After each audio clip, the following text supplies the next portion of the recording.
Gente, muito obrigado pela sua audiência, viu?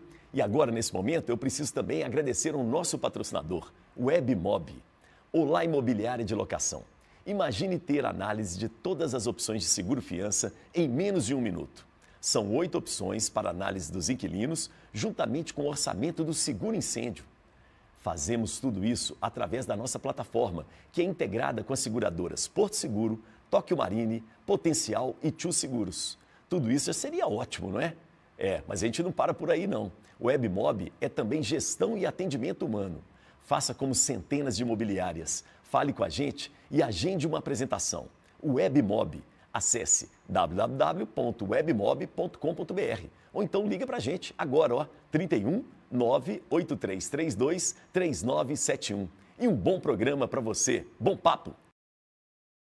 Opa, muito bem, estamos aqui no ar mais uma vez. Boa noite para quem é de boa noite, bom dia para quem é de bom dia, boa tarde para quem é de boa tarde, boa madrugada para você da madrugada. A gente aqui tem o nosso Papo com Elias e no Papo com Elias a gente acredita sempre que todo mundo tem uma boa história para contar. Basta a gente saber contar essa história. E hoje, sabe quem vai estar aqui? Aquela pessoa que nos ajuda a entender as histórias. Aquela pessoa que interpreta as histórias, aquele profissional que nos faz rir, chorar, refletir e por aí vai. Nós vamos hoje receber um ator, olha que maravilha. Estamos falando de histórias, de narrativas. E que seriam das narrativas, das histórias, se não fosse o personagem, se não fossem os personagens e os atores e atrizes maravilhosos. E aí eu tenho o prazer de receber aqui ele que tem uma história, uma carreira bem interessante, não é? Não é fácil não, ele tem 61 anos, mas é agora que ele está começando a colher frutos de algo que ele plantou lá atrás, estudando teatro, mas agora sim com o cinema e com o audiovisual brasileiro. Muito bacana. Estou falando de um representante nosso das Minas Gerais, no Brasil, no cinema audiovisual brasileiro. E aí, o que a gente tem? Tem Bacurau, filme sensacional, um western brasileiro, e temos um outro filme também que marcou muito, que foi selecionado para ser indicado para o Oscar de melhor filme estrangeiro, Marte 1, feito por uma moçagem aqui de Contagem. E aí eu tenho o prazer de conversar com Carlos Francisco. Carlos, obrigado pela presença, viu, muito obrigado, meu querido? Prazer enorme estar aqui. Prazer todo meu. Mais um bate-papo nosso, é sempre muito bom. Foi sempre muito bom te ouvir, fazendo as suas entrevistas e tal, e é incrível estar aqui, conversando pessoalmente com você. Muito legal. E aí, Carlos, foi interessante porque assim, você tem acompanhado o Papo com Elias, o programa, e aí eu dei uma cutucada, falei, cara, vamos bater um papo? Você falou, claro. E aí começou uma agenda maluca, mas depois eu achei muito legal da sua parte, muito educado e fino. Você falou assim, Elias, agora eu estou disponível. Eu falei, opa, então não posso vacilar, não. A gente tinha combinado, final de setembro, eu falei, agora é final de setembro. Então a agenda anda boa, Carlos? Olha, que coisa boa, né? Assim, na minha idade, você falou 61, ainda me rejuvenesceu, eu tenho 62, vou fazer 63 agora. Cara, no final do ano. Parabéns. Poxa, muito obrigado. E são muitos anos aí de luta e de dedicação. E eu acho que esses dois trabalhos que você citou, o Bacurau e Marte 1, eles trouxeram um reconhecimento para a carreira e talvez uma visibilidade para o trabalho da gente. E isso resultou numa série de convites, assim, que eu tenho andado com a agenda cheia de bons trabalhos, o que é muito bacana, né? Parabéns. Eu fico muito feliz, assim, de trabalhar. Eu estava lendo a história do Bacurau. É verdade que você estava numa gravação e aí você geralmente desliga o celular. Você até que desligou o celular também. Sim. Mas nesse dia da gravação você deixou o celular ligado e aí o pessoal do Bacurau te procurou? Isso é lenda ou é verdade? Não, é verdade. Eu tinha feito um teste, não para o Bacurau, eu tinha feito um teste para um outro filme, se não me falha a memória, Paterno, eu não lembro qual filme era. Mas eu não passei para esse filme. Mas as pessoas que fizeram a seleção, eles eram as mesmas pessoas que estavam cuidando do casting de Bacurau. E eu estava fazendo um filme em São Paulo com o Thiago Mendonça, eu estava fazendo, nesse filme, além de atuar, eu estava fazendo preparação de elenco. Puxa, e eu estava num dia de preparação, eu estava acompanhando, a gente estava na casa do seu Dadinho, que é um sambista de São Paulo, lá da Verde e Branca e tudo. E a gente estava na casa dele e preparando as coisas, assim, um pouquinho antes da cena, meu celular tocou. E geralmente no set eu deixo o celular desligado, exatamente para não acontecer no meio da gravação, tocar o celular e atrapalhar a gravação. Sim. Né? E aí tocou, eu ainda assustei, falei, puxa vida, esqueci de desligar o celular. Aí peguei, atendi, porque dava para atender. E era um convite para fazer Bacurau. Na hora eu não podia falar muito, eu falei, olha, olha, fico muito feliz com o convite, mas eu posso te ligar depois, eu estou num set agora, posso falar, era o Felipe. É bom que valorizou o passe, né? Depois eu conheci o Felipe, conheci o Felipe, que é uma pessoa muito incrível, depois ele me dirigiu também. Você estava em São Paulo? Eu estava em São Paulo, lá aí tinha com o Thiago Nordeste. Isso, aí o convite era para ir para o Nordeste logo na sequência, que eles tinham uma urgência em começar o processo. E aí eu falei, eu tenho que, eu estou gravando até tal dia e depois, assim, até o final do mês. Sim. E eu posso, aí eu fiquei com um intervalo de uma semana. Eu vim de São Paulo, eu falei, eu preciso passar em casa, porque eu já estava um mês fora de casa. Eu falei, eu preciso passar em casa, trocar as roupas e tal. Isso. E aí eu vim de São Paulo para BH, troquei a mala e foi para o Rio Grande do Norte, né? Rio Grande do Norte, para Parelhas, né? Cidade de Parelhas. Mas me conta uma coisa, você não conhecia o roteiro do Bacurau? Não conhecia ainda. Caramba, velho, que pauleira, aí você teve que ler. Aí eles mandaram o roteiro para mim, assim, a gente conversou e tudo, me falaram que era um grande diretor e tudo. Eu fiquei, é o Mendonça, né? O João Kleber Mendonça? Kleber Mendonça e o Juliano Dornelles. Isso, Juliano Dornelles. Você nunca tinha trabalhado com eles? Eu nunca tinha trabalhado com eles, assim. E aí eu fiquei muito feliz pelo convite, eu falei, puxa vida. E aí tomei contato com o roteiro, fui ler e aí me mudei para lá. Me mudei para lá, sim. Fui lá pro Nordeste, fiquei um tempo. Quanto tempo, mais ou menos, você ficou Aí lá? eu fiquei um mês e pouco, um mês e meio, mais ou menos. Cara, vida louca, antes né? de gravar, mas aí eu fui e voltei algumas vezes. Aconteceu uma coisa interessante, que eles me perguntaram, você anda de moto? Eu disse, não. E pensei, vamos desconsiderar, vamos... Sim. Aí quando eu cheguei lá, eu descobri que eu cheguei tipo numa sexta-feira e ia gravar só na quarta. Eu falei, poxa, eu vou ficar esses dias todos livres disso aqui, né? Aí eles recebiam a pauta, amanhã cedo você tem aula de moto. Aí eu fui, falei, pô, vou fazer aula de moto. Aí fiz aula de moto um dia, depois, bom, fiquei, esses dias que eu fiquei lá, eu ficava andando de moto lá no Seridó. Foi uma experiência incrível também. Ô Carlos, é interessante porque isso é trabalho, né, cara? Profissional. Olha o nível de profissionalismo da equipe. Você não anda de moto, então eles já providenciaram um professor. Isso é muito... E ao mesmo tempo essa possibilidade, porque eu ficava longe do set de gravação. Sim. Eles estavam gravando numa região, eu ficava andando de moto para outro lugar, por causa do barulho e tal. Perfeito.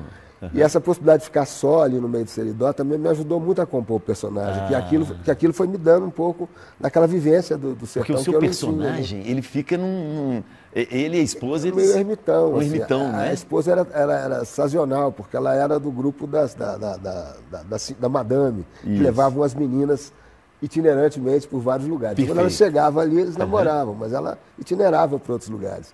E ele vivia sozinho no mato, numa cabana, no meio da floresta, andava nu, era um ermitão, e plantava sementes na história do filme. Ele é um sementeiro, ele vende raízes, vende essas coisas. É parecido com uma maconha, alguma droga alucinógena, né? Não, ele vendia ervas de uma forma geral. Isso. Mas aí tinha uma semente especificamente que ele, misticamente, ele fornecia para as pessoas. Isso. E que era uma semente que dava um sentido de unidade para as pessoas, dava uma capacidade de visão um pouco maior, né? Perfeito. Elas conseguiam abrir um pouco a mente assim, e a percepção das coisas. Isso é muito legal, porque isso é muito comum, né? Principalmente entre os indígenas, né? Era um ritual xamânico, assim, era uma coisa. Isso. Ele era meio um xamã, assim, né? Perfeito. Por conta disso. É muito legal. Foi difícil construir aquele personagem? Não, por conta dessas histórias, não muito, assim. Talvez ele tinha um pouco... Assim, os personagens sempre têm um pouco da gente, né? E aí você vai misturando as coisas e essa vivência que eu pude ter no Seridó foi me ajudando muito a compor. Ele era mais introspectivo, ele observava mais que falava pontualmente, né? Falava o necessário e era muito da percepção, né? O que dessas características, quais características dessas que são suas, Carlos? Desse personagem, por exemplo? Eu não sei se eu sou tão silencioso quanto ele, mas eu sou muito da observação também, eu venho muito da oralidade, né? É a minha forma de aprendizado, assim, eu não tenho formação acadêmica no teatro, né, no cinema, então eu vim aprendendo com as pessoas com quem eu convivi, então eu sempre fui muito da observação, de ver o outro fazendo, de ver como as coisas acontecem, Uma vez eu estava em São Paulo e a gente estava a gente tinha um espetáculo que tinha... maquinaria aérea, esqueci o termo agora. Tinha corda indiana, tinha umas coisas. E precisava de uma torre para pendurar isso. E nós fomos apresentar numa área aberta. Então nós chegamos lá na USP, no pátio da USP, eles estavam montando essas torres. Eu nunca tinha visto eles colocando a torre de pé e tal. E aí eu via eles colocando a torre, o processo, olhei, aí virei para um amigo e falei, pô, aprendi como faz. Ele falou, não, aliás, Milton, eu disse assim, pô, agora eu sei fazer. Isso. Ele falou assim, não, você não sabe fazer. Você viu como faz. Eu falei, talvez você tenha visto. Eu aprendi. Quer dizer, legal. Essa é uma característica sua. É o meu jeito, assim. Eu entendi ali o que eles estavam fazendo. É claro que eu ia precisar fazer e tinha ensaio e erro. Mas eu já tinha entendido o que era. Você é um bom observador, então? Eu sou um observador. Então, essa era uma característica que talvez o Damiano tenha herdado de mim. Assim. Legal. Vamos para o Marte 1? Vamos. Quando que você recebeu a notícia que o Marte 1, depois de ter feito e tal, né, tá rodando, que estava na seleção para o Oscar? Isso começou no Festival de Gramado. Numa entrevista lá no Festival de Gramado, um dos críticos que estavam acompanhando o festival e tal, ele propôs isso no final de uma entrevista e falou, pô, esse filme poderia nos representar no Oscar. Olha. Ali começou um burburinho. E ali, pela primeira vez, eu não sei a produção, o Gabriel, se eles estavam mais antenados nessa questão, mas para mim ali é que foi eu falei, uma sacada, né? É uma possibilidade. Começou ali um movimento e que cresceu, né? Assim, o filme tinha potencial, é um filme muito especial, né? E quando recebeu a notícia que estava na seleção, onde é que você estava, você lembra? Não, eu estava, eu acho que eu estava junto com o processo. Nessa época eu estava meio na divulgação do filme. Na divulgação do filme. A gente estava viajando com o filme, fomos em alguns festivais, em alguns lugares, então eu estava envolvido aí com o filme. E vamos falar daquele personagem, que é um pai, né? Você é pai? Carlos? Eu sou pai. Meu filho tem 31 anos agora, vai fazer 31 agora. E aí, como é que foi construir aquele personagem? Olha, foi muito interessante. O roteiro é muito bacana. O Gabriel também, ele é um personagem que é meio autobiográfico do ponto de vista do Gabriel. E o Gabriel foi orientando, foi dando as possibilidades. Eu conheci uma pessoa que era a pessoa que eu estava, de alguma maneira, representando, que era uma pessoa que estava numa outra fase, que é uma pessoa linda, assim, um cara, uma pessoa incrível, eu tenho uma grande admiração por ele. E eu tive a possibilidade de ir a lugares assim que me enriqueceram muito. Por exemplo, participar de reuniões da AA foi uma coisa muito rica. Participou? Eu fui em algumas reuniões. Olha, e eu ouvi depoimentos e eu vi coisas assim incríveis. Para ter uma dimensão. Tinha um profissional lá, se não me falha a memória, ele era juiz. Ele é uma pessoa extremamente bem-sucedida, uma pessoa estabilizada, com uma vida, carreira e tal. E ele teve um problema grave de alcoolismo. E ele ficou durante muitos anos, e ele tinha uma ficha, aquela ficha que o Wellington quebrou e tal. Ele tinha essa ficha, que era uma ficha de... Agora eu não me lembro os números, mas era uma ficha tipo de 30 anos, vai. Sim. E ele, um belo dia, assim, 30 anos depois, ele conta a história que um belo dia ele passou por um bar, olhou, sem nenhuma razão aparente, sem nenhum trauma, sem nenhum problema. Ele entrou e pediu um uísque. Sim, falou. E tomou uma garrafa de uísque e voltou para o alcoolismo. Quebrou a ficha. De 30 ou 30 e tantos anos. Sim. E ele se deu conta de que ele voltou, ele parou de novo, estava lá na rádio de novo, dando depoimento, que ele retomou a vida, mas ele dizendo que ele não tinha mais idade para ter mais uma outra ficha de 30 e poucos anos. Ele não teria mais 30 e poucos anos de vida para ter outra ficha daquela. E que aquela ficha, o tempo que ele permaneceu com a ficha, significava o tempo que ele tinha de vida, porque fora da ficha... Não tem vida. Não tinha vida, ele não tinha memória, não tinha relação, não tinha coisa nenhuma. Então o alcoolismo é uma coisa muito séria, né? E aí te marcou bastante isso aí, né? Foi muito, assim, porque eu tenho histórias de alcoolismo na família e tudo. Isso talvez tenha dado uma compreensão maior do que é isso, né? E do quão grave é essa questão no Brasil e tudo nas comunidades negras, né? Quilombolas, isso é um problema sério. Sim. As periferias, né? As periferias, é um problema grande. Nos assentamentos, né? O Carlos, aquele personagem, eu esqueci o nome dele, o pai, né, da criança, do menino. Wellington. Ele, num primeiro momento, ele é muito duro, né? Ele é um pai de família duro, muito tradicional. E aí, aos poucos, vão acontecendo algumas coisas que vão quebrando ele. Como é que é sair desse pai duro para chegar naquele pai mais dócil ali no final, sem forçar a barra também? Como é que constrói isso aí? Que eu acho que é uma coisa que não é dele isso, né? Essa dureza, esse embrutecimento, é da relação social, né? A vida faz com que ele tenha que se embrutecer. Tem que fazer aquele papel, né? Para sobreviver, e é a forma que ele compreende, que ele tem para proteger os dele, assim. Para proteger os filhos, para manter os filhos no bom caminho, né? Então ele tem que ser duro daquele jeito.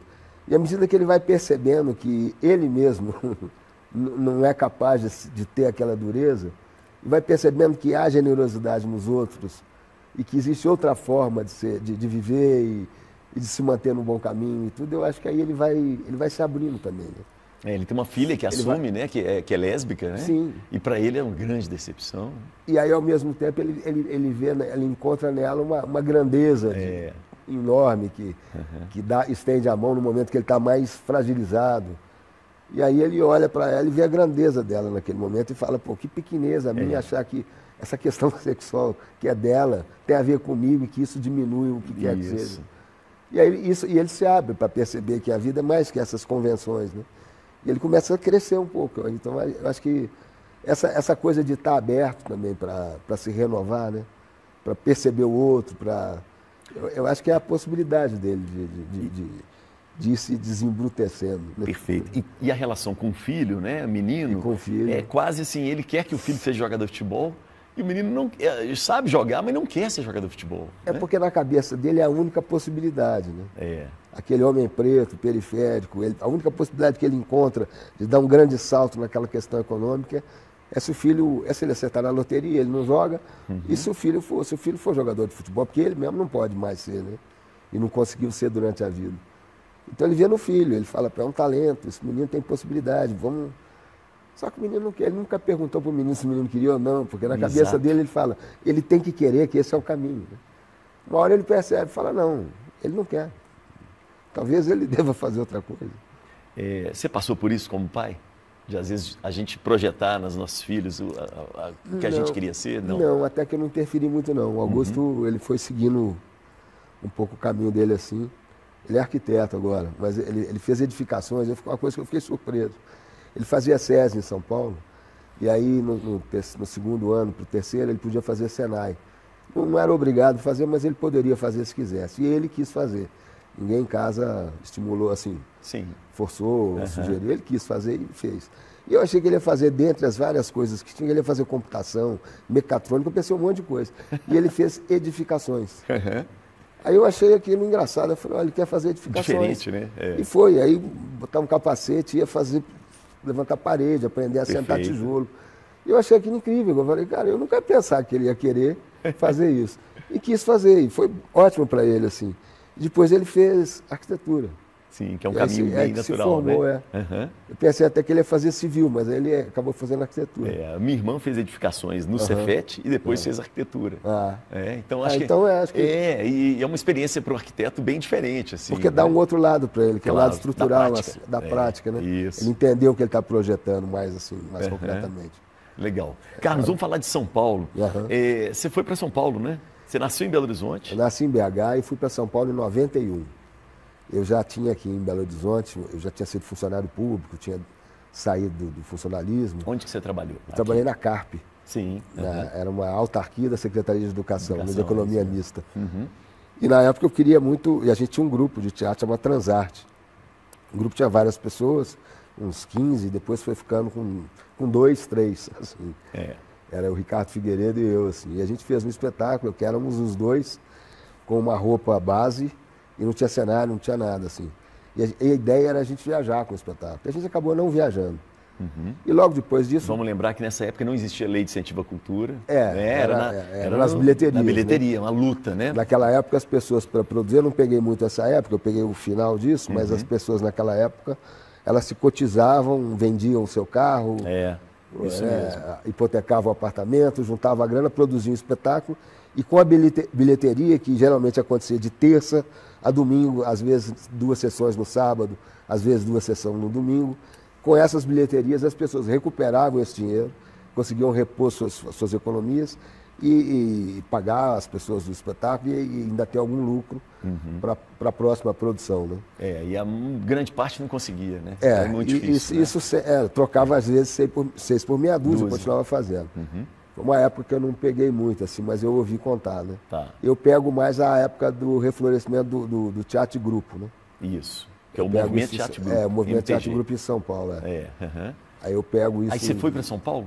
Aí eu fui para São Paulo, mas eu fui para São Paulo porque um amigo me convidou para vender caminhão lá em São Paulo. Eu sei. E aí eu pensei e falei, puxa vida, você nunca tinha vendido caminhão na sua vida? Nunca tinha vendido nada na vida, assim, não era muito vendedor. Você sabia dirigir caminhão, pelo menos? Não sabia também, não tinha nem carteira de motorista. Mas aí eu fui e falei, eu não sei vender. Falei, você aprende, tudo, sabe, conversar, você aprende. E aí eu fui, foi uma experiência, apanhei um pouco no começo, depois fui encontrando caminhos e comecei a vender, assim, caminhão. Mas uma coisa que eu Aprendeu tinha a dirigir caminhão? Aí depois aprendi, tirei carteira você foi motorista de caminhão? É. De ônibus? Não cheguei a ser motorista assim, de ônibus e tal. Mas eu tirei carteira porque às vezes você tinha que pegar um caminhão de um lugar e levar para o outro e tal. Isso, aí ficava mais prático. E para um vendedor saber, né, mexer no... você vende melhor, né? E tal, Mas geralmente tinha pessoas que tinham mais conhecimento de mecânica e a gente acabava mandando um motorista e tal. Ficou quanto tempo vendendo caminhão? Eu fiquei de 91 a 96, mais ou menos. Muito tempo, hein, Carlos? 5 anos, 4, 5 anos. Mas nesse meio tempo eu descobri lá em São Paulo uma oficina cultural chamada Oswald de Andrade, que era uma oficina do Estado que promovia gratuitamente oficinas nas várias áreas, de música a artes plásticas, dança, teatro, em várias vertentes teatrais e tal. Trazia gente de fora, às vezes do Brasil inteiro, promovia com profissionais de São Paulo. E eu pude fazer várias oficinas, eram oficinas curtas, assim, às vezes de 15 dias, de um mês, e eu pude fazer.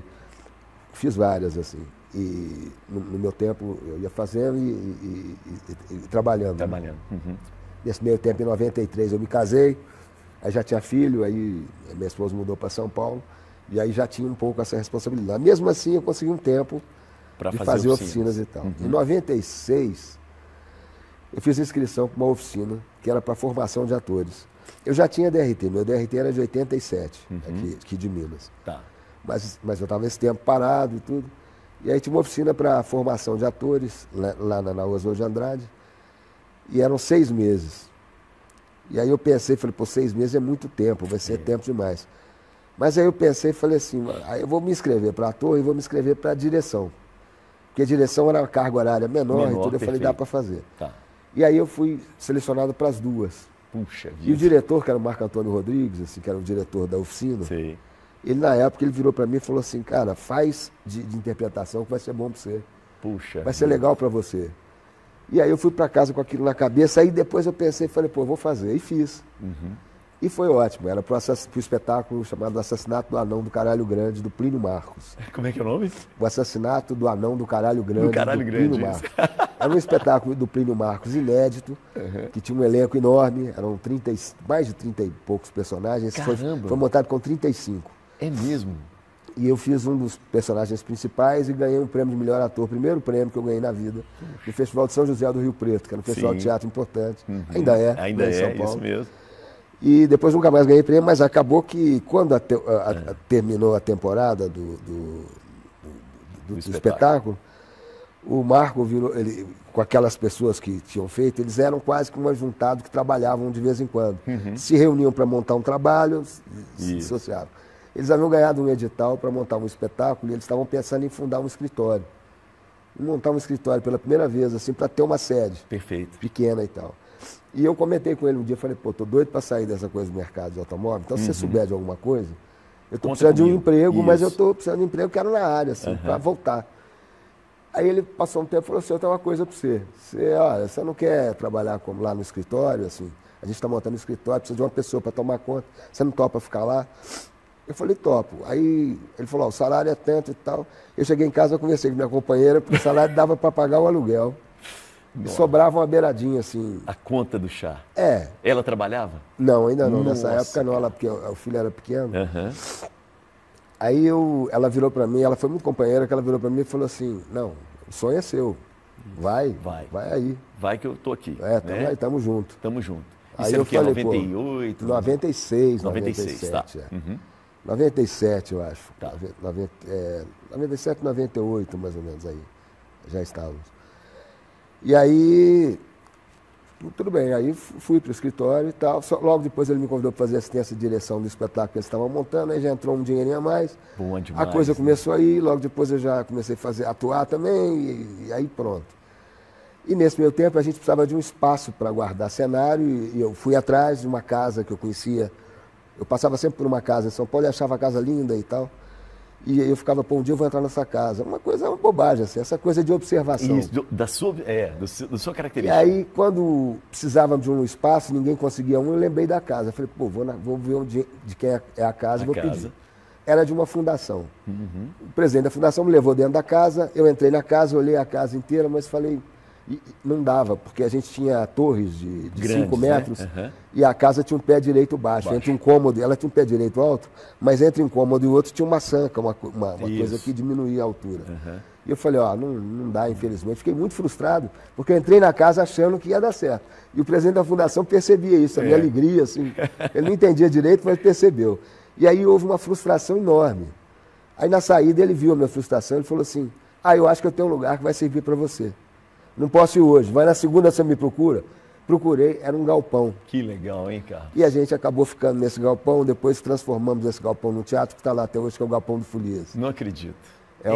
Aí virou a nossa sede, que é uma sede que tem um palco enorme e uma plateia pequena de 96 lugares. Foi reformado com o projeto de José Carlos Serrone, que é um arquiteto de São Paulo, conhecido no mundo todo pela sua importância na adequação de espaços cênicos, sobretudo, né? Caramba!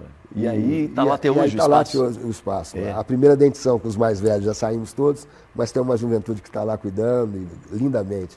O Carlos, eu estive aqui com o Chico Pelúcio, esteve com a gente, né? Você Sim, até eu assistia. E eu achei interessante o Chico falando assim, da importância para um grupo de teatro ter uma sede. Eu queria saber de você, qual que é a importância de um grupo de teatro ter uma sede? Assim, você que viveu isso também. Bom, primeiro que você consegue guardar o seu acervo e ter um repertório de espetáculo. Quando você não tem uma sede, você tem que montar o espetáculo e quando acaba você tem que achar um jeito de se desfazer, porque aí vira tralha, o cenário vira um negócio. Perfeito. Não dá para botar em casa, na sua sala, então vira uma tralha, você tem que se desfazer daquilo. Então, quando você tem um espaço, você pode guardar o cenário. Isso já é uma coisa que permite a montagem do espetáculo posteriormente. Isso. Ou a reciclagem do cenário. Permite a reunião permanente de um grupo de profissionais que vão em torno daquele espaço, que vão cuidar para que aquele espaço permaneça de pé. E naquele espaço eles vão poder estudar, eles vão poder trabalhar junto. Então, quando a gente tinha um ensaio, o nosso ensaio tinha 5, 6 horas de trabalho. 1 hora de ginástica. Isso, 1 hora de circo, de técnica circense, 1 hora de aquecimento vocal, instrumentos. Depois a gente entrava no espetáculo. Então, quando o diretor pensava uma cena e pedia uma coisa, a gente tinha um corpo preparado e tinha uma relação de percepção um do outro preparada para você rapidamente fazer... precisa solucionar isso desse jeito. Sobe aqui, pula. Sensacional. O corpo está quente, você tem técnica, você tem... Conhece o corpo do outro. Conhece o corpo do outro e o tempo do outro. Isso, o tempo. Isso se reverte no espetáculo, né? Na possibilidade de produzir espetáculo. Então, a sede tem essa importância. Essa convivência é muito... O Chico falou muito da convivência. A gente precisava de um lugar para tomar café juntos. Além dessa possibilidade de você tomar café junto, de você poder estudar junto, ver filmes junto, ver outras coisas, convidar pessoas que você quer ver e trazer gente com quem você quer conviver, né? Receber pessoas. Então, uma sede é uma coisa incrível. Agora, não é... Tem que pagar as contas também. Não é fácil. Tem conta. Né? A gente chegava no fim do ano, teve um momento de você separar a conta e falar, esse bolo é da prioridade máxima, da hiperprioridade e da prioridade super. Sabe? E aí, assim, bom, como é que essa aqui a gente negocia, vamos parcelar na Sabesp, isso. Vamos parcelar na Eletropaulo. E é isso. É administrar um negócio, né? Então tinha momentos que eram muito difíceis. Sim. E aí você fica em São Paulo quanto tempo? Aí eu fiquei em São Paulo até 2013. Tá. Quando eu voltei para BH. Mas você sempre vinha a Belo Horizonte? Sim, aí eu vinha sempre nos feriados, no final de ano. Sim. Meu filho e a minha esposa, eles vinham nas férias, né? E aí eu, quando dava, assim, eu tinha umas férias sempre mais curtinhas, mas aí eles vinham antes e eu vinha sempre no final do ano, passava festas aqui. E aí, Carlos, até, né, digamos aí, 98 até 2013, o quê? Teatro, muito teatro, mais teatro? Mais teatro. Eu gostava muito, eu flertava com cinema já desde aqui, né, com o cineasta Fábio Carvalho, a gente era colega de Carpe, e ele nos primórdios, quando ele começa a fazer os primeiros filmes, eu trabalhei com ele e tudo. Mas era um projeto assim, o Fábio seguindo essa carreira de cineasta, mas para mim o cinema era uma coisa muito distante, pelo custo, era uma coisa muito distante. E eu gostava muito de teatro, né, também. Mas tinha essa coisa com o cinema, eu flertava. O cinema teve uma importância na minha vida. Os teatros de bairro, os teatros de rua, eu frequentava semanalmente. Então eu ficava esperando trocar o filme para assim, acompanhava as programações. Isso é muito legal. Belo Horizonte tinha cinema de bairro. A gente ia para o Patê. O Patê era um cinema na Savassi que tinha filmes de arte. Isso. Você ia sempre. Então trocou, mudou. Quarta-feira muda. Mudou, entrou filme novo. Era uma coisa, você tem que assistir. Então, e comentar, né? E ver com os amigos. Cinema era muito importante, mas fazer cinema era uma coisa que... E o teatro não me dava muito essa possibilidade, porque ele, além de atuar, eu também era um dos administradores, gerenciava a companhia, então a gente ficava envolvido com a estrutura, né? Com o grupo e com a estrutura física do espaço. Então eu conseguia fazer participações em filmes, mas era sempre meia diária. Eu tinha, é só de manhã, aí eu consigo, gente, amanhã de manhã eu vou dar uma fugida. Então você vai de manhã, ou amanhã à tarde, então à noite, você achava quando não estava com o espetáculo em cartaz, ou quando não estava ensaiando, às vezes achavam uma brecha para fazer mas nunca muito mais que isso. Não conseguia fazer 2 dias de filmagem. Assim. Imagina um filme, né, inteiro, né? E aí em 2013, quando eu começo a me desligar, assim, das tarefas e do repertório do grupo, eu começo a ter mais tempo, e eu consegui viajar 1 mês e pouco para fazer um filme em São Carlos, com o pessoal da Filme de Plástico, mas fugiu o nome agora. O Gabriel? Não, o Gabriel, o Maurílio.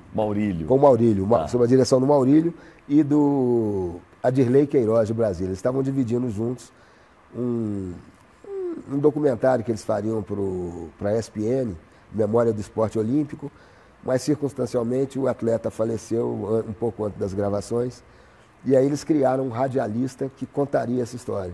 Me convidaram para fazer o radialista. É mesmo? E aí eu começo o filme dizendo, no nosso programa de rádio, né, numa rádio, eu dizendo isso, receberíamos aqui o nosso convidado, Nelson Prudêncio, para falar dessa Semana de Consciência Negra de sua carreira.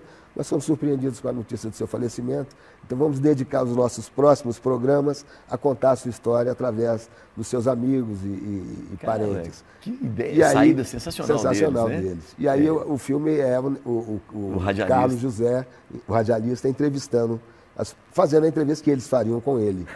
Você já pensou em trabalhar em rádio? Nunca tinha pensado assim. Mas você escuta rádio, eu lembro que você falou comigo quando eu encontrei, eu escutava você na Inconfidência. Eu ouço muito rádio. Rádio também é uma coisa que tem muita importância na minha formação, assim, na minha vida. Mas eu nunca pensei assim. E aí você foi fazer um papel de um radialista. Aí eu fui fazer o papel de um radialista. Até te mandar esse filme uma hora pra você. Cara, eu queria muito. É um documentário da ESPN. Chama Nelson Prudêncio, O Homem que Voa. Cara, que legal isso. Ele foi medalhista, recordista brasileiro. Isso, assim. Eu sei da história dele. E aí, a partir daí, esse foi a primeira vez que eu consegui me afastar do grupo para fazer um filme, assim. E aí fiz outros filmes com o Thiago Mendonça, mas aí eu voltei para fazer... eu já estava aqui em Belo Horizonte, aí eu voltei para São Paulo para gravar com ele e tal. E a partir daí eu conheci o pessoal da Filme de Plástico, gravei com o Gabriel Martins, que fez a montagem desse filme, e a partir daí a gente começou a fazer filmes. A partir da Filmes de Plástico, eu fui fazer filme com Afonso Uchoa, com o João Borges. João Borges, sim. E com a Clarissa Campolino. E aí entrei para o cinema mineiro, né? E fiz com outros diretores, com outras diretoras também. Carlos, você presenciou uma mudança no cinema brasileiro, né? Porque o cinema brasileiro, nos anos 90, foi sucateado, né? O Collor, com a Embrafilme, o presidente Collor, queria acabar mesmo com o cinema. E conseguiu acabar não, né? Mas diminuiu demais a produção. Sim. E aí depois a gente tem uma retomada do cinema nacional. Carlota Joaquina, né? Parece que é um filme muito importante nisso. Hoje a gente está consolidado, você acha que a gente sempre corre risco? Eu acho que sempre corre risco. Sobretudo porque tem um tipo de produção que precisa de recurso público, que o mercado nunca vai. Isso é em arte, de uma forma geral, é no teatro, é no cinema. Tem coisas na música, sim, tem coisa que claro. o mercado não se interessa. Não é uma coisa comercial, ventável, mas que é importante, extremamente importante para a sociedade, que a gente tenha esse tipo de reflexão, né? Artística e tal. Então, eu acho que a gente, no governo Lula, sobretudo, avançou muito no sentido de diversificar a produção, de você conseguir fazer um cinema que é negro, um cinema que é LGBTQIA+, um cinema, isso é indígena, mulheres produtoras, quilombola, você começa a ter olhares mais particulares, que ele descentraliza um pouco essa produção e democratiza os meios. Agora, há uma questão que assim, ainda precisa de mais recursos, né? Porque também aumentou muito o número de fazedores. Então você precisa de mais dinheiro, mais recursos para que essas coisas possam continuar sendo feitas. E a gente tem um problema crônico que eu vejo, que é a questão da distribuição do cinema. A gente precisa veicular. Tem muito filme que é produzido e que é exibido muito pouco, assim. Você tem muita dificuldade de assistir. Fica só nos festivais, Fica nos festivais, agora tem uns streams que você consegue ver e tal, mas você precisava ter uma circulação maior, uma garantia maior de circulação desses filmes. O país é muito grande, né? Você é a favor de cotas no cinema nacional? Eu sou a favor de cotas no sistema nacional, eu sou a favor, não sei nem se de cotas, mas de se pensar uma política que divida as coisas, que separe. Você tem um cinema comercial e você tem um espaço para um cinema que é autoral, artístico, que é outro tipo de produção. E você tem que ter esse espaço permanente para que um filme possa circular no Brasil inteiro durante um tempo mínimo necessário para que as pessoas tenham tempo de ver. E para formar esse público também, para formar público. Tem muita gente querendo assistir coisa boa, assim. A gente acaba... Eu acabei de fazer participar do lançamento de um filme, que é O Estranho Caminho, do Guto Parente, do Ceará, que é um grande cineasta, uma pessoa porque tem um carinho, uma admiração profunda. O Guto, esse Estranho Caminho do Guto é um belo filme. Ele foi premiado em Tribeca, ganhou vários filmes lá, vários prêmios lá. Foi premiado no Rio, assim, e foi premiado em outros festivais, ganhou muitos prêmios. É um filme belíssimo. Ele ficou menos uma semana em cartaz. Isso, eu não consegui ver. Então, você me mandou, eu fiquei super curioso. É lindo, assim, os trailers, os cortes, e saiu de cartaz muito rapidamente. Eu fui assistir num dia que o cinema estava... Só tinha eu e uma amiga que fomos assistir. O cinema estava vazio, ainda teve problema na exibição. O cartaz estava fora. Eu fiquei pensando, eu falei, puxa vida. A luta que foi para fazer esse filme, luta que é para fazer. Bonito, bom. E tem muito filme assim, né? Tem muito filme que eu estou na lista querendo, que eu quero ver e que eu não consigo, assim. Vou conseguir ver, mas a gente tem que se organizar, você tem que pegar via stream ou conseguir o link, porque saiu do cinema, você não consegue acompanhar no cinema. Os filmes ficam muito pouco tempo em cartaz, né?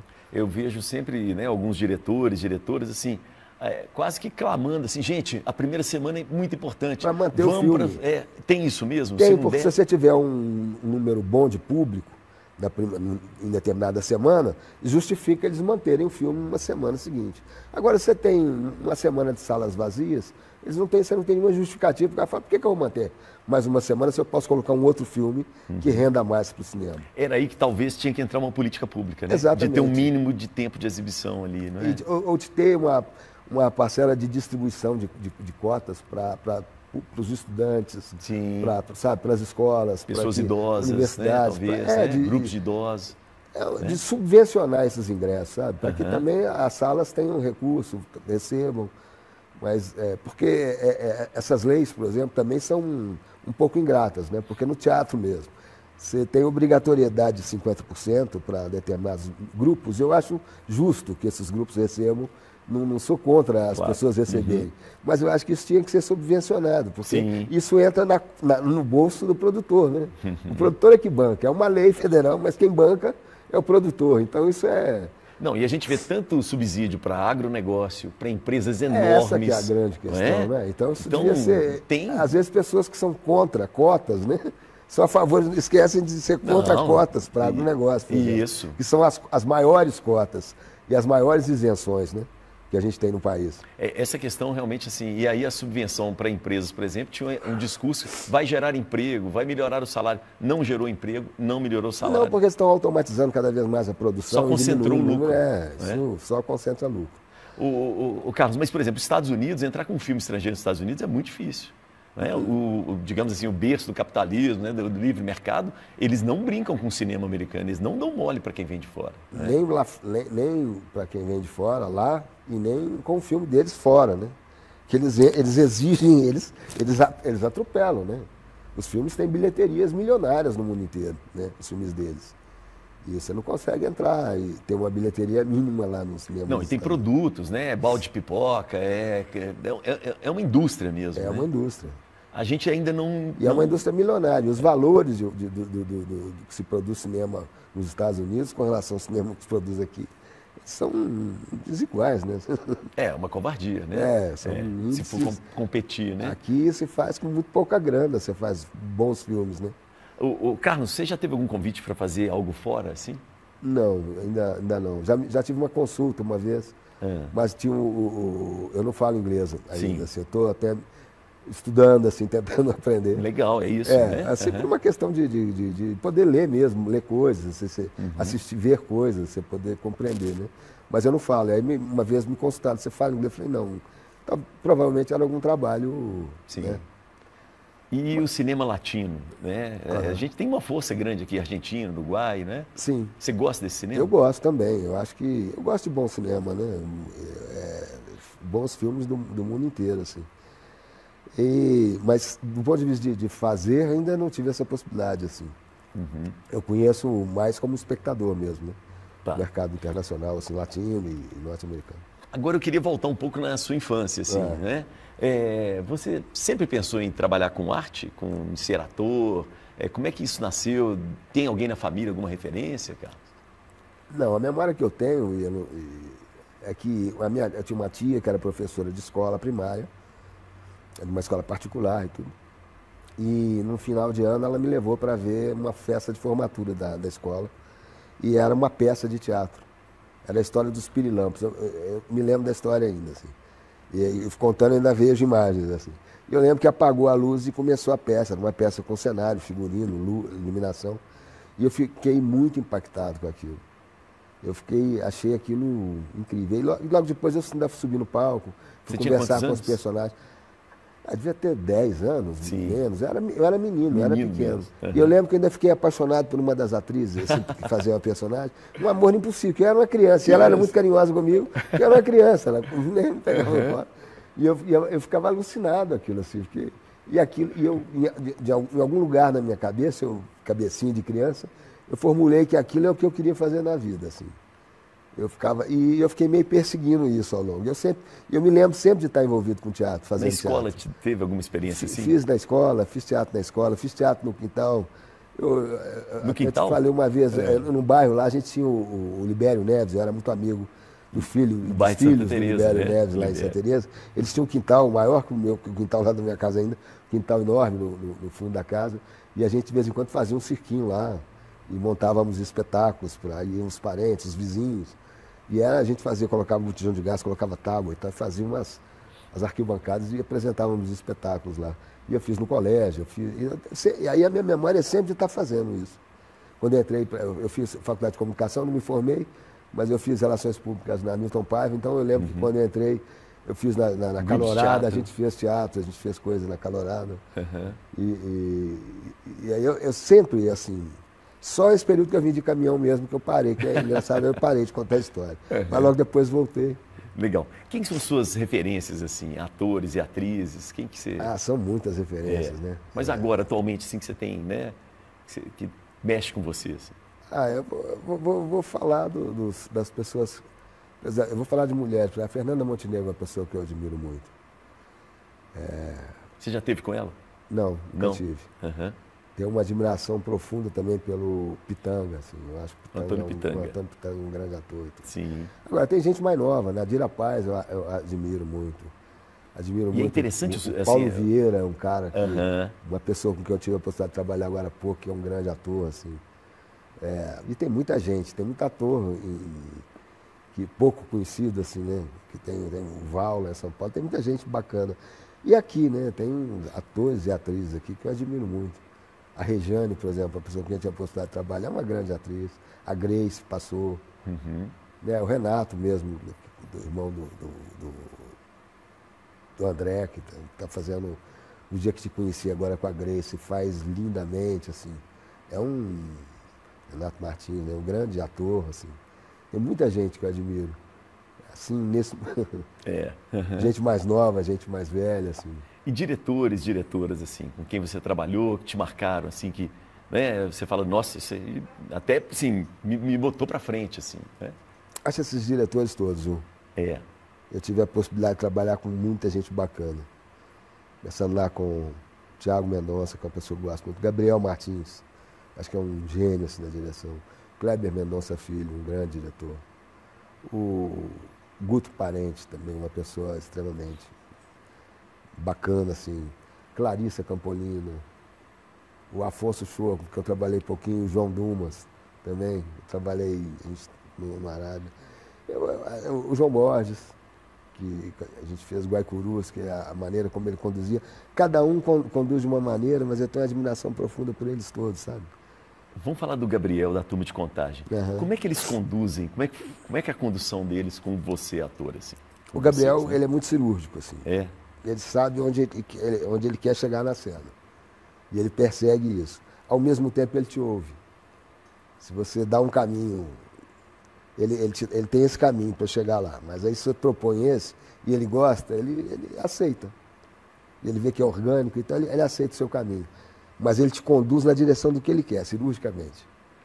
Então ele vai juntando a sua compreensão com o que ele quer da cena. E ele chega no que ele quer da cena. Ele sabe onde quer chegar? Sabe exatamente onde quer chegar. Ele sabe aquele que quer da cena. E eu acho que esses diretores todos que eu falei, assim, os que eu trabalhei mais, o Kleber Mendonça é muito assim, o Guto Parente também é assim. Eles são diretores que te dão espaço, mas que sabem exatamente o... Isso é bom para um ator? Saber que tem um diretor que sabe onde quer chegar, assim, que... É bom. Te dá segurança? Porque você está a serviço de contar uma história, né? Você quer contar da melhor forma possível. E o diretor é a pessoa que está vendo de fora. Ela tá te ajudando a encontrar o que você tem de melhor, a extrair o melhor que você pode dar. E quando você vai aquém do que você pode, ele é aquele cara que fala assim, bicho... Não, menos. Segura. Não, quando você está aquém, ele fala, vai mais. Isso, ele fala, legal. Não, você pode mais, por que você vai ficar aí? Então você acha que já foi, e ele fala, não, você não foi ainda. Quero que você vá mais. Não é isso que eu quero. Essa relação é difícil também, né, Carlos? Mas é uma relação de entrega, porque você tem que... Somos parceiros, né? Então, se ele diz para mim não, eu não perco meu tempo discutindo isso. Eu começo a pensar por onde eu fui que não é e por onde eu deveria ir que eu não fui ainda. Então, uma relação de confiança, É uma relação de confiança mútua. Eu sei que ele quer o melhor para o filme, ele está querendo que eu dê o melhor de mim. Então, eu me entrego também, eu não vou ficar... O Carlos, eu lembro uma vez que uma pessoa, não me lembro quem foi que falou, mas falava assim, o teatro é a arte do ator e o cinema é a arte do diretor. Você concorda com isso? Eu concordo um pouco. Eu concordo... Faz sentido? Faz muito sentido. Eu acho que os dois são... O teatro é do diretor e do ator também. E o cinema também é do diretor e ator. Mas o cinema ele tem muitas mãos, né? Então ele é mais do diretor nesse sentido, porque tem a montagem, tem a direção de arte, tem uma série de coisas que vão... Se a gente lê um roteiro, você faz a cena, quando você vê o filme, você se surpreende. Totalmente diferente. É um outro filme. É o filme que a gente gravou, mas Mas tem um áudio diferente, uma sequência. Essa coisa é do diretor, né? Agora, o teatro, eu acho que é do ator, no sentido de que quando você entra na cena, cara, ali é você e o público. É você e o público. A relação se dá ou não se dá, mas é você e o público. Não adianta o diretor... Ali é você.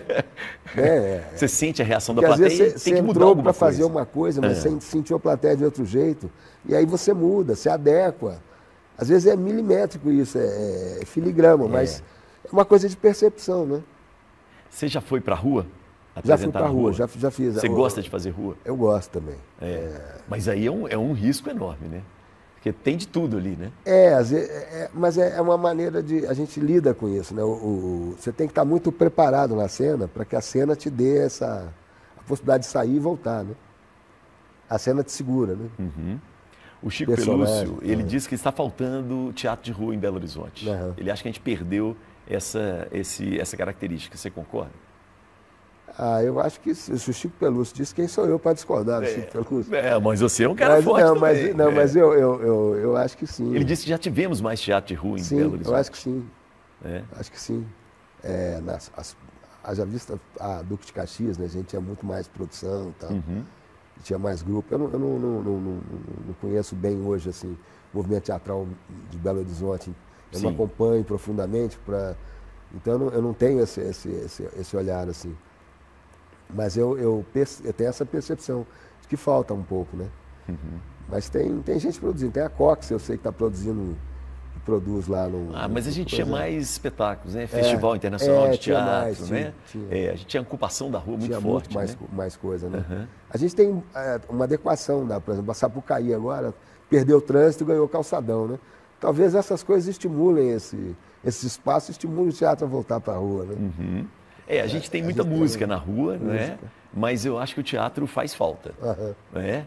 Porque assim, é uma outra experiência, uma outra linguagem, e eu fico assim, pensando quantas vezes já fui surpreendido por esquetes na rua, né? Desafiado assim como público, chega um ator, uma atriz, né? Você nem foi para aquilo, você passou e foi pego, né? Estou passando pela praça. É uma coisa muito legal, assim, teatro de rua eu acho que é o teatro mais genuíno, né? Por que o Brasil valoriza pouco, né, a nossa arte, assim, na sua opinião, Carlos? Eu acho que é a nossa cultura que tem essa síndrome de estrangeiro, né, essa coisa de... Complexo de vira-lata? Esse complexo de vira-lata que... Eu estava há pouco vendo uma barbearia ali, aí eu estava vendo as cores azul e branco e vermelho. Aí eu fiquei pensando, por que azul, branco e vermelho? Né? Isso. Então a gente tem essa coisa de falar,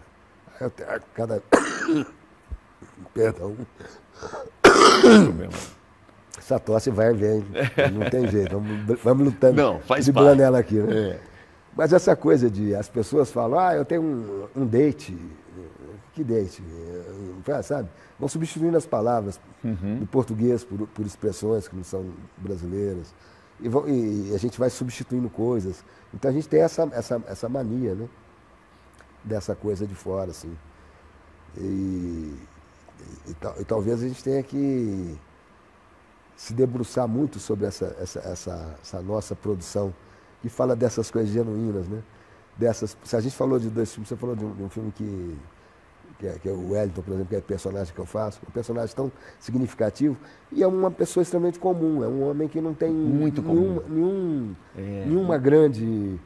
ele não é nenhum super-herói, ele não faz nada de excepcional, é uma pessoa simples, como tantas outras. Que vai trabalhar, né? E, ao mesmo tempo, causa tanta identificação, produz tanta reflexão. Não, existem milhões deles por aí. Toca pessoa profundamente. São histórias de pessoas simples, que não tem nada de excepcional, mas são genuínas, são verdadeiras, são histórias de gente que vive do lado da gente, que vive na casa da gente, que a gente se reconhece nelas, que a gente reconhece na família. Eu vou voltar no Marte 1, porque você falou agora de reconhecer e tal. É verdade que vocês tiveram um tempo curtíssimo para fazer o Marte 1, para gravar?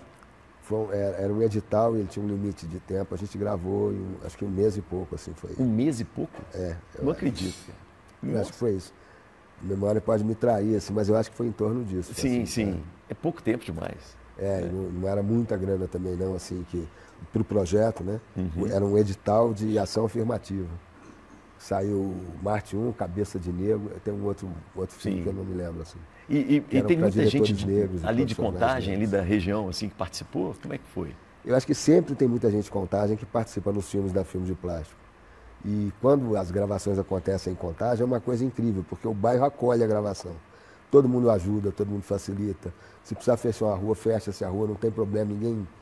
As pessoas têm paciência, têm um carinho com o filme, com a produção. Parece que elas entendem a importância daquilo. O país, né? Assim, e a partir do bairro, para a cidade, para a cidade, para o bairro lá, Laguna e tudo. Sim. Ou os outros, onde quer que esteja acontecendo. Então, quando a gente filmava lá, eu sentia isso, assim, o bairro acolhe. Trata com muito carinho, né? Poxa, bacana esse depoimento. E o Sorin, como é que foi gravar com o Sorin? Foi muito bacana, muito tranquilo, assim. Ele chegou, foi um dia de gravação. Vamos explicar, o Sorin faz um personagem. Ele faz um personagem, né? Que é o personagem que é ele mesmo, né? Que é um jogador de futebol que vai morar num condomínio onde o personagem trabalha e o personagem quer que o filho seja jogador de futebol. Então, quando ele vê o Sorin, ele fica louco, ele quer mostrar um vídeo do filho e o Sorin acaba sendo a pessoa que arranja uma peneira para o filho, né? Para que o filho vá fazer um teste e jogar. Isso. E aí o que acontece, aí a pessoa tem que ver o filme para saber o que acontece. Mas como é que foi a relação com o Sorin? Assim? Foi muito tranquila. Ele chegou e o Gabriel deu as orientações e ele se jogou na cena. Fez com tranquilidade, assim, como um ator. Sim, o Sorin acho que foi modelo, né? O Sorin é artista também, né? Eu acho que sim. Isso. E ele acho que estava um pouco acostumado com essa coisa do mundo das câmeras, né? Nessa quantidade como celebridade, né? Com a quantidade de entrevistas que deu e tudo. Mas era uma pessoa muito tranquila, foi muito agradável trabalhar com ele. Assim. Legal. Você é atleticano ou cruzeirense? Eu sou cruzeirense. Então foi mais agradável, né? Ainda, né? Facilitou, né? Aí facilitou a sua vida. Muito legal. Vamos falar de Bacurau. Bacurau tem um ator norte-americano, não tem? Udo Kier. Tinha vários atores americanos. Tinham vários? Tinha uma atriz, eu não vou lembrar o nome de todo mundo. Tudo bem, mas esse ator era o comandante. Udo Kier, que também participa do novo filme do Kleber Mendonça, que é O Agente Secreto, ele também faz um personagem. E como é que foi a relação com essa turma, com os atores americanos? Muito tranquila. O Bacurau teve uma coisa assim, porque a gente ficava numa comunidade e tinha a coisa da convivência. A gente jantava, o catering era no mesmo lugar, na mesma fazenda, que todo mundo já almoçava e jantava junto quando estava no catering. E quando estava no hotel, a área de refeição era a mesma, os bares que a gente bebia, quando ia, você encontrava todo mundo. Então foi um período de muita convivência, assim. Então, técnica, elenco, direção, era tudo muito, a gente convivia bastante. E foi muito tranquilo, foi muito bacana essa convivência. A Sônia Braga. Sônia Braga, vamos falar dela. Como é que foi? Era uma convivência tranquila, era uma pessoa muito... Eu queimei um dia que a gente foi fazer aula de tiro, eu estava andando de moto na estrada e passou o carro, eles estavam indo fazer tiro. E aí ele parou e falou, você não vai atirar com bagamarcha? Você não quer fazer? Eu estou indo dar aula. Eu falei, eu vou. Fui atrás. Sim. Só que eles saíram da estrada, entraram numa picada e tinha uma trunqueira. Eles pararam o carro para abrir a trunqueira. Eu virei com a moto e entrei atrás. Era um cascalho. E aí eu falei, vou bater na traseira dele. Aí eu virei de lado e deitei a moto. Quando eu deitei a moto, o cano de descarga encostou na minha perna. Queimou. Estava de bermuda. Aí queimou. Eu joguei água e tal, fiz aula de tiro e tal, voltei ao hotel. Aí quando eu cheguei no hotel, a Sônia soube. Aí ela viu e falou, não, ela ligou pro médico dela para perguntar que pomada e como é que eu devia passar. Que legal, e ficou. cara. A produção foi super simpática, eu já tinha cuidado, mas a Sônia ficou preocupada com você. E ficou cuidando, então ela tinha um pouco essa coisa assim, sabe? Ela cuidava de outros também. Ela tinha essa coisa de, depois que saiu, ficar ajudando as pessoas a terem melhorias na comunidade e tal. Ela tem esse senso. Que legal isso. Ela é uma pessoa muito bacana, assim, foi muito bacana conviver com ela. E eu queria que você falasse, então você aprendeu a atirar de bacamarte. Que você atira ao contrário, né? Não é assim com o gatilho, né? É ao contrário, você segura assim e dispara. Você imagina que a arma está aqui está o cão e aqui o gatilho. Isso. Assim, normalmente você pegaria a arma e faria assim. Isso. No caso dele, você vira a arma assim, segura aqui, assim, e aqui assim, e enfia o dedão no gatilho. E aí você atira assim. Né? Isso, com a arma. Porque quando ela dá um coice para trás, ela vai para fora de você. Você colocar aqui, ela vem em você. Vem no peito. Então você faz assim e ela sai para o lado. O tiro vem assim. Cara, que loucura. E é uma arma antiga, né? É antiga. Você coloca a pólvora, coloca o chumbo, no nosso caso, só pólvora, né? Isso. E coloca uma bucha, um pedaço daquelas buchas de banho, para segurar a pólvora não cair. Soca aquilo bem socado e coloca uma espoleta no martelo. Aí você coloca uma espoletinha e depois, quando atira, ela bate na espoleta, que solta uma fagulha que pega a pólvora, explode e joga o projétil para frente, que na verdade são esferas, né? Eles colocam algumas esferas, mas no nosso caso era só a pólvora. Mas mesmo assim ela puxa para trás, né? Dá um coice. Dá o coice. Dá o coice, E ele usava uma carga, nós usamos uma carga reduzida, assim. Quando a gente foi fazer tiro, ele colocou uma carga, que é a carga que eles usam, e aí ela dá uma pancada e o barulho é ensurdecedor. É ensurdecedor. E ecoou aqui. Era O Carlos, o filme Bacurau, muita gente fala que ele parece um western, né, brasileiro e tal. E ele tem muito de, né, arma dos dois lados, né? Você tem os vulneráveis que reagem e tal. O que você pensa disso, assim? É violento o Bacurau? Ele explora gêneros, né? Uhum. Então, nesse sentido, ele tem um pouco de exagero. Corta-se cabeça. Isso. Tem umas coisas exageradas e tudo. Na linguagem, nessa coisa dos gêneros, né? A sua cena, né? É pesada a sua cena. Explode a cabeça. Né? Mas o filme está falando de um enfrentamento que uma comunidade faz de um inimigo que é externo e que quer destruir a comunidade. Um inimigo que vem com interesses escusos e que vem... E essa comunidade que tem entre seus integrantes várias diferenças, eles convivem, cada um nos seus territórios politicamente, nessa hora eles jogam fora todas as diferenças, se unem, viram uma coisa só e entendem que coletivamente eles são mais fortes. É muito legal essa mensagem. Eu acho que... Os vulneráveis... Eu acho que apesar dos tiros, das cabeças e tal, tem a questão de que Bacurau... Né? É uma lição para a gente. Botou de lado as diferenças e foi lutar pelo que interessava pelo coletivo, né? Para a sobrevivência do coletivo. Eu acho que isso... Isso é muito perigoso, inclusive. Isso supera um pouco aquela... Se os vulneráveis no Brasil tiverem essa noção de que juntos eles têm muita força, é muito perigoso, não né? Fica a dica, né? Quando não sei quem, se foi o Ney Lopes que disse isso, quando o morro descer o asfalto e não for para dançar pular carnaval, olha, presta atenção. Que alguma coisa mude. Né? Eu achei muito parecido com o livro A História dos Sertões, assim. Não sei se você conhece os Sertões de Euclides da Cunha. Que é aquele bando de jagunços. E que o Exército Brasileiro tenta ir em 4 expedições e não consegue, porque eles estão mais adaptados à terra, às condições do Nordeste. E isso é muito claro. Se torna um aliado, né? Porque eles utilizam a terra, né? As condições do lugar, né? Que conhecem como ninguém.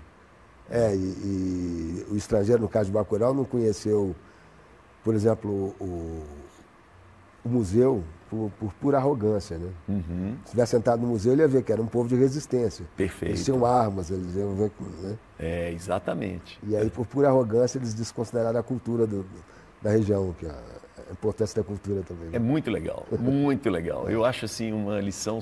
acho surpreendente esse filme. E eu acho que é um filme que tem uma pegada popular ótima. Se ele pudesse, ele deveria estar na televisão aberta, né, repetindo, como a gente vê várias repetições de filmes que não tem nada a ver com a nossa cultura. Né? Então aquilo ali é um filme, eu acho, didático, assim. Sabe? Eu consigo... A gente vê sempre na TV Cultura, às vezes canal TV... Telecine, às vezes tem também, né?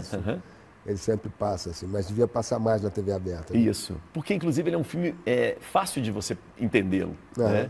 Porque você pega Robocop, essas coisas, você tem violência do mesmo jeito. Né? Exatamente. Né? Tem gente... E a organização das pessoas contra algo, né? Entende outra coisa, isso é a questão, né? Então E são filmes que tratam da questão brasileira, né? Mostram outros aspectos do Brasil, né? Uhum. Deixa eu aproveitar. Por falar em Brasil, aspectos do Brasil, vou lembrar do Chacrinha, velho guerreiro. Opa! E aí eu tenho aqui a buzina, né, referência ao nosso querido Chacrinha. E eu vou dar uma buzinada e você pode escolher quem ou o que você vai buzinar, Carlos. Então vamos lá, ó. Eu vou buzinar uma coisa que eu acho que eu tenho que buzinar sempre, que é o racismo no Brasil. O racismo que é uma questão que tem que ser enfrentada, porque ele é dissimulado, ele é de uma crueldade infinita e ele está nas relações, assim, né? Então, acho que eu buzinaria o racismo no Brasil. Outra coisa, posso buzinar duas coisas? Pode, duas. A outra coisa é essa leviandade com que a gente está sendo tratado pelos políticos, pelos candidatos à política. As pessoas estão cada vez menos falando de política, de proposta e das coisas que nos interessam, para fazerem circo. Um circo no mau sentido, circo de horror, né? Porque falar circo é uma maldade. É uma maldade com circo. Não, mas o circo é um cara que fez circo. Mas é um circo de horror, assim, no sentido de que para fazer gerar mídia, e está ficando cada vez mais baixo nível isso, assim, né? E a nossa política está ficando assim, né?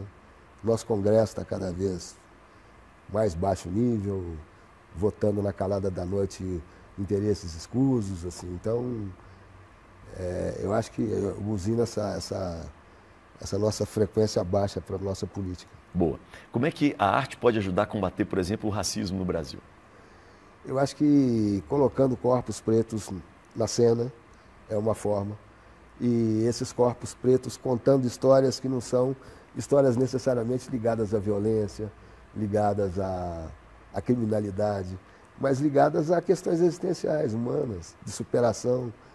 Eu acho que isso é uma forma de combater o racismo. Isso, Marte 1 é sensacional. Porque é um jovem negro que quer ser um astronauta. Né? Porque cada um de nós, quando encena, somos nós, mas somos também os que nos antecederam para que estivéssemos aqui. Né? São os que virão também. Então, eu acho que abrir espaço para que a gente possa estar em cena de forma digna, como a gente vive na vida, eu acho que é uma boa forma de combater o racismo. Legal. Você acredita em Deus? Acredito em todos os deuses. É? O que é Deus para você? Deus é a minha parcela de universo. Deus é o universo inteiro. E Ele, em mim, é a minha parcela desse universo. Você já brigou com Deus? Já ficou pé da vida com Deus? Não. Não? Nunca, não. Você fica pé da vida com os homens, né? Fico pé da vida com os homens, assim. Eu sempre, com Deus e com os deuses de uma forma geral, né? Com a energia da criação. Eu sempre ouço muito, eu também escuto muito. Estou sempre aberto a eles, confio muito. E eles estão sempre comigo, eu nunca me sinto só, não. Então eu não brigo com eles de jeito nenhum. Se alguma coisa der errado, às vezes é porque é para dar certo, assim. Às vezes o errado é que se der certo. Fico meio confuso da explicação, mas... Não, mas foi meio cafunga, né? No Brasil, o certo e errado é que é o certo. Porque às vezes a coisa deu errada agora, mas lá na frente é diferente. Às vezes você quer... Um resultado imediato, né? Você deseja uma coisa, mas aquilo não é o melhor para você. Você não tem essa percepção do tempo de que aquilo não é bom para você. Então, às vezes, a vida te reserva uma outra... Fala, não, você não vai fazer isso agora. Isso não vai ser bom para você. Você não vai fazer isso. Então, eu não brigo. Não deu certo, eu não brigo. Porque eu sei que virá alguma outra coisa que é mais legal que isso. No Bacurau, você faz um personagem que tem uma plantação, né, de uma erva mística lá, né? Uhum. E aí eu preciso te perguntar, você é a favor da legalização da maconha? Completamente a favor. Eu acho que a proibição ela só interessa a quem ganha muito dinheiro com essa proibição. Porque eu não vejo outra razão. Do ponto de vista da medicina, eu sei de uma infinidade de casos de pessoas que estão tomando medicamento à base de cannabis. Isso. E que estão tendo melhoras excepcionais. E eu sei de pessoas que tomam e não podem saber que tomam porque elas têm um preconceito, não é? Porque o preconceito pode interferir. Isso, minha mãe tem um problema assim. Isso, exatamente. Minha mãe tem uma certa... uma coisa cultural. Assim, então não pode falar com os irmãos, não pode falar com ninguém. Porque senão complica. Então esse é o lado medicinal, que, poxa, né? Tá e fora isso, tem uma infinidade de outros lados, assim. Eu acho que ela tem uma força como uma planta de poder, assim. Eu fui daimista durante muito tempo. Acho que a cannabis ela tem uma capacidade de expansão de consciência, pode ser usada para o bem. Isso não... Sim. E ela tem, para além dessas questões todas medicinais e místicas, ela tem uma questão prática que a fibra pode ser usada para fabricação de tecido. Todo o cânhamo da naval, na era do descobrimento, era feito, toda a corda, as cordas e os tecidos eram feitos de cânhamo, né? Isso foi proibido depois para a produção de algodão, né? Para que o algodão tivesse mercado. E aí começa essa caça ao cânhamo, começa por conta do algodão, né? Mas hoje eu acho que é absurdo. E isso é uma outra coisa também. As pessoas mais penalizadas pela proibição são os negros, né? Os negros pobres nas periferias. Jovens negros pobres na periferia, né? Morrem muito cedo, né? São as pessoas mais penalizadas por essa questão, assim, porque a droga não está... O dinheiro da droga não está na favela, né? Essa coisa no meio daquela miséria toda não tem essa fortuna que gera, que consegue armas, que consegue helicópteros, consegue transporte. e que cruza fronteira, né? Que é um negócio, uma logística complicada. Né? Não é um moleque lá no morro que planeja essa logística, que tem essa visão, sabe? Tanto é que estão morrendo e continuam o tráfico. Essa visão do mundo, assim.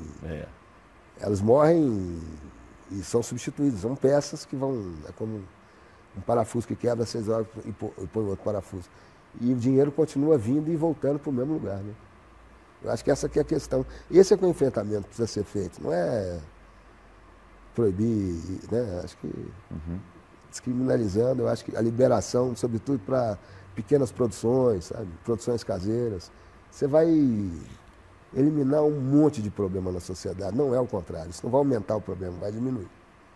Né? Legal. Boa, boa. Bom, nós estamos chegando no final, né? E no final eu sempre gosto de perguntar, e eu achei legal que você, né, volta e meia falou disso, e eu abri também falando isso, né, da sua idade. A nossa população está envelhecendo, nós vamos ver mais que os nossos pais. O Brasil, né, a sociedade está preparada para as pessoas idosas, Carlos? Eu não sei, viu? Acho que a gente precisa se preparar mais, assim. Porque você anda pelas calçadas, as calçadas são muito maltratadas. Então as pessoas não pensam muito em quem tem problema de locomoção, que tem deficiência, assim. Eu acho que a cidade precisa cuidar mais disso, né? Em todos os níveis, assim. Eu começo a perceber a partir da minha própria necessidade, eu tenho menos, mas eu tenho minha mãe que tem 80 e poucos, minha tia, e eu começo a ver em casa que você tem que ter adequações, você começa a ter um outro tipo de visão, assim, né? E ainda é muito caro, né, ter essas coisas dentro de casa, né? Então você ter rampa, você ter onde segurar no banheiro, acesso, né? E aí eu falo isso em locais coisas públicos. mínimas, né? As casas já deveriam vir com isso, né? Mas que você tem uma casa de jovens, isso não tem a menor necessidade, isso não faz o menor sentido. Mas o jovem, se der certo, vai ficar velho, né? Sim, eu digo que quando você é jovem, você não... Essas não coisas pensa, você não... mas aí, né, a engenharia, Mas o poder preciso pensar público. isso do ponto de vista público, preciso pensar isso, né? Você como ator, eu acho que está sendo um pouco o contrário, né? Você está tendo oportunidades a partir, né, dos cabelos brancos, vamos dizer assim, não é? Eles estão me abrindo mais horizontes, né? Isso é legal, né? Eu acho ótimo. Eu espero que eles continuem assim. Eu espero continuar. Não pediram para você pintar cabelo para fazer nenhum personagem, não? Não. Eu tenho ficado assim. Às vezes eu pinto para fazer duas etapas da vida. Etapas da vida. Um flash rápido, que ele é mais jovem. E aí Você depois eu sente volto isso, pro meu cabelo. Que no audiovisual a gente está abrindo mais espaço para personagens idosos, assim, pessoas mais velhas? Partindo da minha ótica, sim. Eu tenho trabalhado bastante. E com cabelo branco, com a barba branca. Então, eu acho que tem esse espaço assim, no audiovisual. Né? As pessoas estão interessadas em todos os corpos, né? De todas as idades e tudo. No Bacurau eu vi uma coisa engraçada de um professor e eu entendi muito. O professor de uma amiga me ligou e falou: meu professor mandou te dizer, ele mandou uma coisa aqui, dizendo que o seu corpo é a coisa mais linda que ele já viu no todo. E não era, ele era um heterossexual e tudo, ele não estava no... O que ele estava dizendo é que a última coisa que ele viu no corpo, na minha nudez, foi o meu corpo, a minha pele, minha forma, né? Ele viu todas as camadas que estavam ali e tudo. Então isso é muito bacana, né? É a nudez sua e da sua companheira. Da companheira, né? Que não, sim, né? Não é, a gente não vai ficar olhando, porque a cena é muito forte, né? Eu acho que ele falou mais no meu caso, porque era o nego velho, né? Isso. O preto velho ali. Preto velho. Aí ele falou, pô, é bacana aquilo, esse corpo que não é o corpo padrão da mídia, né? Que é aquela coisa da erotização do corpo, é outro corpo, né? É outra coisa. Isso é muito legal, né? É muito bacana. Então, isso é muito legal. Ouvir isso é muito bom. Entender, né? Que aí você entende a dimensão disso, né? O que você gostaria de fazer da agora para frente? Assim, tem algum projeto, alguma coisa? Eu gostaria de fazer bem todos os projetos que eu tenho pela frente, para os quais eu fui convidado, e eu gostaria de fazer muitos outros projetos. Muitas outras pessoas, assim, diferentes das que eu fiz. Ter a possibilidade de ir a outros lugares. Sabe, eu fiz um curta agora recentemente chamado Joqueta, lá no Ceará, que é sobre uma menina que quer ser, eu fazia o pai de uma menina que quer ser joqueta, né? Joqueta. E o filho era jockey. E ele só tinha olhos para o filho. E até que acontece uma coisa e a história vira um pouco. E aí ele também se humaniza. História interessante, hein? Ele também se humaniza. Mais um personagem se humanizando. Mas você vai para um universo que é completamente diferente, de corrida de cavalo popular. Isso. Um evento que acontece aos domingos e que a cidade inteira vai para lá. É uma coisa que eu nunca tinha imaginado na vida. Eu não queria para uma corrida dessa de cavalo. Ou para aquele universo, sabe? De pessoas que lidam com o cavalo e com a corrida. Pessoas tão conheci gente muito bacana, gente jovem, muito interessante. Eu trabalhei lá com uma diretora muito interessante também do Nordeste, a Luciana Vieira. É uma diretora muito jovem, assim, muito bacana. A sua profissão te permite isso, né? Ela trabalha, ela tem do carinho a nós, né? Sim, ótimo. Sensacional. Parabéns. Ela é uma grande grande diretora, assim, uma pessoa formidável também. E aí, essa coisa, sabe? O cinema, eu espero que ele me leve para muitos lugares, assim como para o Seridola, assim como para o Nordeste do Ceará, eu espero que vá para muitos lugares. Muito bom. E que leve a gente junto, a gente que assiste. Muito legal. Carlos, você está nas redes sociais, né? Como é que a gente te encontra? Carlos Francisco 152. Por que 152? Isso foi um Instagram que, quando eu digitei Carlos Francisco, eu não conheço nenhum outro Carlos Francisco. Mas toda vez que eu vou colocar Carlos Francisco na rede, já tem. Sempre já tem. Então, aí eles sugeriam vários números, eu escolhi esse. Você tem que inventar uma história desse número. Eu vou te dar uma dica aqui. Da próxima vez contar uma numerologia. Uma coisa mística, assim, sabe? Eu não queria dizer, mas já que você tocou no assunto, é um pouco isso. Assim. Muito bom. O universo é que sabe explicar, né? Legal demais. Carlos, obrigado pela participação aqui com a gente, viu? Obrigado pela audiência, pelo carinho, né? E, cara, boa sorte sempre, né? Muito obrigado, eu que agradeço. É sempre um prazer falar contigo e um prazer também te assistir. Você é uma pessoa extremamente importante para a nossa imprensa e para a nossa cultura, né? Porque você está sempre trazendo para a gente a informação do que está acontecendo. Desde a rádio. Eu ficava antenado nos seus programas e aprendia muita coisa. Descobria muita coisa através do seu programa. Isso é legal, assim. Obrigado. Que bom que a gente tem você. Que isso. Obrigado, Carlos. Obrigado, meu. Parabéns, viu? Sempre à disposição. Nossa, e eu fico muito honrado, né? E espero que você, com certeza você também. A gente teve o prazer de conhecer um pouco mais, né, do ator, mas da pessoa. E com histórias fantásticas, que é o nosso querido Carlos Francisco. Então, vai lá. Nós também agora temos o Instagram do Papo com Elias, então vai lá, @Papo com Elias, está começando, acompanha a gente, interage com a gente e vai também comigo, né, no @Elias.Sunshine, porque o sol brilha para todos e todas. Sunshine para você. Beijo para quem é de beijo, abraço para quem é de abraço e eu, sobrei. Valeu!